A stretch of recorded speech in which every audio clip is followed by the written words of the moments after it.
Welcome to Inside Gaming. I'm Brian. It is weekend roundup time. So the new Saints Row came out this week, and if you haven't heard, the reviews, not great. They have been so bad that it's hit the stock price of its publisher hard, and some fans are worried about the future of the franchise. Now, you might remember that there was controversy over this game when it was first shown a year ago. It was supposed to launch in February, then it got delayed. All the while, some fans were worried that the reboot of Saints Row kind of smoothed out some of the beloved rough edges that made Saints Row, well, Saints Row. A lot of the humor had been toned down. You can't blow away shopkeepers. So the reboot is from the longtime Saints Row studio Volition, and it was meant to revive the franchise. That's what a reboot does. Saints Row back in the day is basically a GTA clone, but grew a fan base over the years and over several sequels with its own brand of outrageous humor. So how did the reboot do?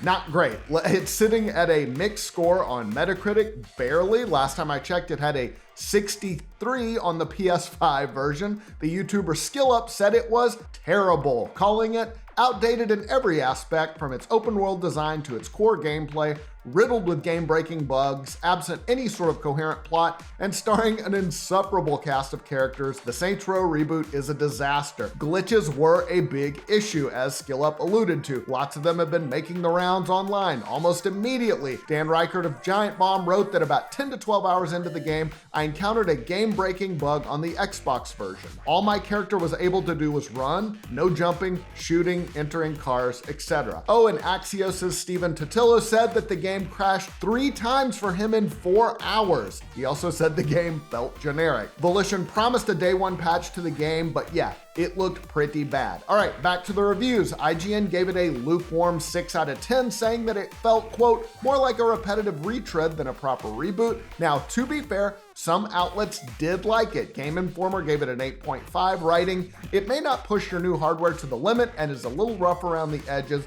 but the latest Saints Row is everything it needs to be, delivering a wonderful comedic experience with plenty of depth. But yeah, overall, the reviews, not so good. Video Games Chronicle hated it, giving the game 2 stars out of 5 and calling it a below average open world game that's stuffed to bursting with bugs. And the best thing we can say about it is that making our Tobias Fuke inspired character crouch over and do the wanker gesture while he walked down the street made us laugh. The AV Club called it bland, boring, and broken. They added its tonal issues are weirdly a function of making its characters too likable instead of not enough, and it desperately wants you to think you're having fun without ever providing concrete steps towards giving players more to do than function in a very rote loop. Now, the bad reviews also having a financial effect. It's hurt the stock price of parent company Embracer, which has been gobbling up all kinds of studios in recent memory. And this is a big deal because the new Saints Row was the first AAA release from an Embracer company since it went on that buying spree. After reviews were released for Saints Row,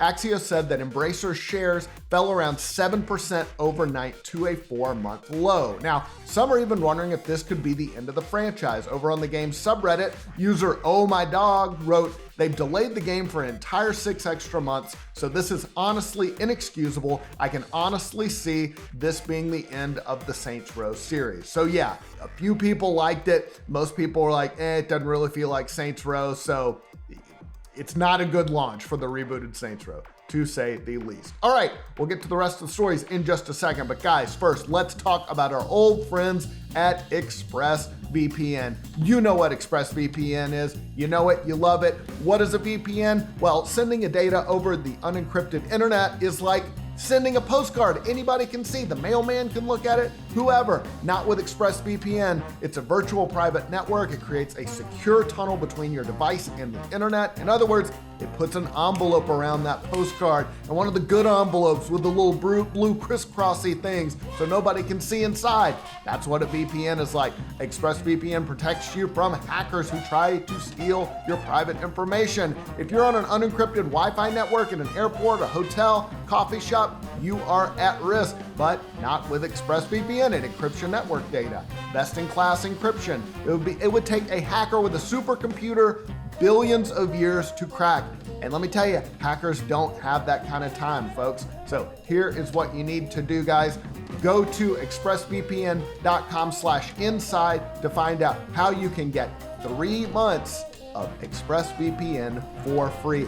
I love ExpressVPN. I use it. It is something to protect my data. And let me tell you, these days, your privacy is very important. Find out how you can get 3 months of ExpressVPN for free by visiting expressvpn.com/inside or clicking the link in the description below. All right, on to the rest of the stories. Sony is raising the price of the PlayStation 5 in several markets, citing, you guessed it, inflation. The price hikes very significant too. 50 euro in Europe, 30 pounds in the UK, 5,000 yen in Japan. That sounds like a lot. 50 Australian dollars in Australia, 20 bucks in Canada, Canadian dollars obviously, 1,000 pesos in Mexico, and 400 yuan in China. Now, if you're in the US though, prices won't change. USA, baby, we did it. Well, if you can find one, the prices won't change. PlayStation boss Jim Ryan wrote in a blog post that the global economic environment is a challenge that many of you around the world are no doubt experiencing. We're seeing high global inflation rates as well as adverse currency trends impacting customers and creating pressure on many industries. Now, the price hikes, they're effective immediately, except in Japan. They will start there September 15th. We got a surprise announcement at Gamescom that Dead Island 2 is coming. Pretty soon, we got a release date. Deep Silver showed off a trailer of the sequel of 2011's Dead Island. It's very much an ode to classic horror films. It'll have 6 playable characters. You'll be able to team up with up to 3 players in co-op mode as well. Oh, they got a new skill tree system, gives you more control over your character's abilities. Of note though, Polygon said it will not be open world. They got a little hands-on time with the game. Now, you might remember that Dead Island 2 has had quite a troubled history. Techland was behind the original Dead Island. They decided to ditch the sequel and focus on Dying Light. Deep Silver looked around for a new development studio. After a few false starts, they eventually settled on Dambuster Studios. They're known for Homefront: The Revolution. Polygon said that Dambuster scrapped all the original ideas except for it being set in California. They went new direction, basically started from scratch, took a more simplistic approach. Dead Island 2 is due to arrive for the PS4, the PS5, Xbox Series X, Xbox One, and PC February 3rd of next year. All right, so you might have noticed that Death Stranding launched on PC Game Pass recently. Interesting considering that it was a major exclusive for Sony and they paid for it. It was back in the day the first big project from Kojima Productions after the legendary director Hideo Kojima parted ways with Konami. Well, this is not too surprising. Sony said they did not have anything to do with the game coming out on Game Pass. In a statement to Push Square, Sony said that matters relating to the PC release of Death Stranding are managed by Kojima Productions and 505 Games, and that Sony Interactive Entertainment has no involvement in this promotion. Interestingly, the console version of Death Stranding remains exclusive to PlayStation.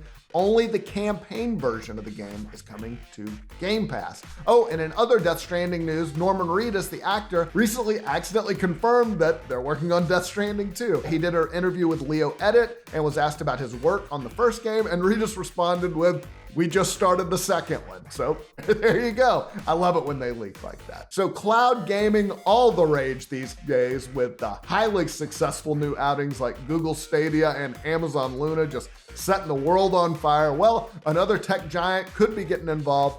Netflix. The gaming site NME found a job listing that seems to point to that. It says from Netflix, "We are looking for a rendering engineer to support our cloud gaming service." Yep, that seems to indicate it. They added, "In this role, you will help optimize the rendering of games so we can render multiple games on our cloud gaming appliances. You will also assist with the development of SDKs to enable game developers to succeed in writing high-quality games for the Netflix cloud games ecosystem."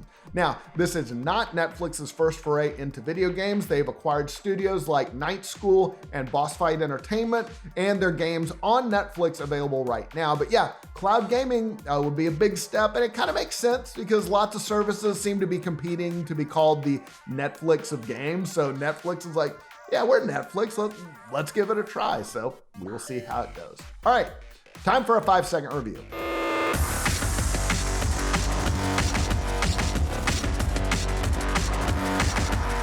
So I know everybody's reviewing Saints Row, but I decided to review a good game.